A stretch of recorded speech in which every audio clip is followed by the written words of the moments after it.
Well, speaking of addiction, a man claiming to be Lamar Odom's New York drug dealer talked to Radar Online. Here's what the mystery man had to say about Lamar. He likes to party. He's a pretty nice guy, to be honest with you, but he's becoming, his problem seems to be becoming a bigger problem. Your words, he likes to party. Yeah. What do you mean by that? Drugs. He likes to use and abuse, illegal substances. In my experience, he literally likes cocaine. So this guy, we don't even know if it's legit. Who is he? He's supposedly his drug dealer from New York. It is disgusting. It's disgusting that anyone would actually interview a drug dealer and then try to hide him. They should be reporting him to the police because this is the guy that's killing people. Well, and I want to mention, too, we have Ester Nicholson here, who's our special guest for today. And Esther, I mean, you've written an entire book about recovering from addiction, being a former addict yourself. What do you think about this situation? Because Khloe and the Kardashians have had to cut themselves off completely from Lamar, which was our challenge as well. If you have an addict in your life, that may be the only way for them to help themselves. Do you agree with that? I absolutely agree. I know when I got sober 26 years ago, that what motivated me was when everyone in my family said, you can't come live with us anymore. We're not going to give you any money anymore. We don't want to see you anymore. Yeah. You can't even see your daughter. So for Lamar then, in his case, I mean, what do you think his next step needs to be? Because he doesn't seem to want to help himself from the reports we've seen. Right. Well, his next step, if he wanted help, would be to admit that of himself and by himself he can't do this. Yeah. And that he's willing to do whatever it takes. That's the key. Because he has admitted he's a problem, but I don't think he's ever, at least not in public or openly, said, I'm surrendering, I can't do this on my own, I need help. Right, and that's a part of his journey. And until he's ready, the love of his child, the love of his wife, the love of his family is not enough. And we're going to give you a proper introduction here because she's a teacher, therapist, speaker, and renowned vocalist. And Ester Nicholson survived the ravages of addiction to realize something truly extraordinary, how to transform addiction into power. And she shares that journey and the process that made it possible in this, her new book. It's called Soul Recovery, 12 Keys to Healing Addiction. And she is here now to share some insight. So welcome. Thank you so much. It's a second welcome. Thank you. Welcome again. And you really have accomplished so much. I mean, you've even performed on stage singing alongside huge names like Rod Stewart and Bette Midler. But it wasn't always this way. I mean, you've come from a crack addiction and a child, and you share this story. It's a very personal story. Yeah. But what changed and gave you that strength to overcome the addiction? Well, first of all, I want to say that addiction is a symptom of a much deeper problem.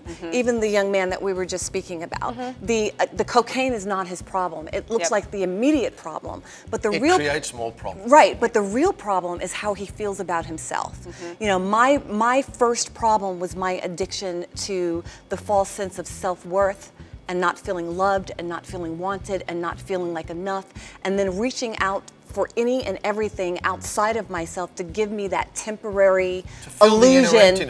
Absolutely. You even lost your daughter at one point, right? Absolutely. So I've had many bottoms. I had many bottoms before I finally reached the real bottom of I cannot, not only do I not want to die, I cannot live this demoralizing existence for one more day. And how did you get from that bottom to where you are now? I totally committed to the spiritual aspect of recovery. But how did you find the spiritual aspect of recovery? Because a lot of people never find that. Right. Well, for me personally, I just think that was my personal journey. There's so many people that are in the fellowship of Alcoholics Anonymous and Cocaine Anonymous, and after 26 years, 30 years, they're still just as broken and sick. They're not drinking and using, but they're still just as broken and sick as they were before, the day that they went to the program. So for me, I was just so fortunate in that I knew how broken I was. But who introduced you to the spiritual aspect? Because some people never get that message. Right. Well, I had a sponsor just like so many other people do. The difference between me and the people that didn't get that message, I was ready.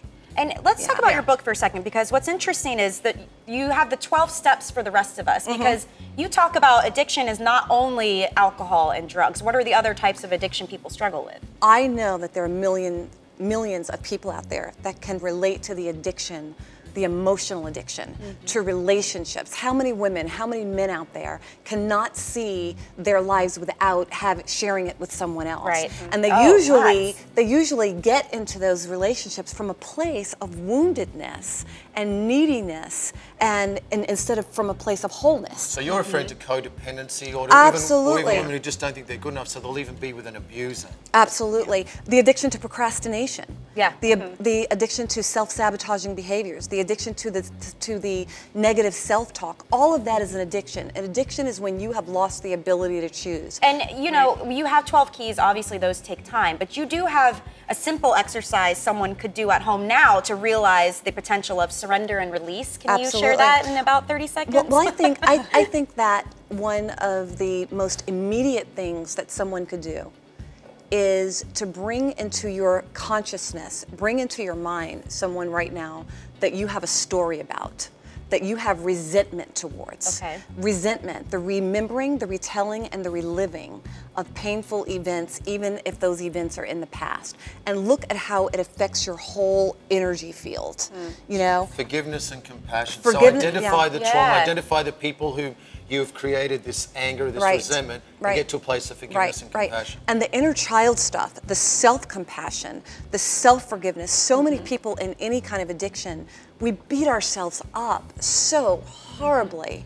And it's like, that's the part of us that needs our love and our attention the most. You can't forgive yourself. How can others forgive you as you well? don't It's know. like you've been watching our show. It's so powerful. Yeah, Esther, and it's a thank process. you. It's a process. Thank you so much. Her book, Soul Recovery, is available now. She's going to stick around because after the break, we want to talk about your successes and where you are today. Okay. We are back in just a moment. You're watching Emotional Mojo.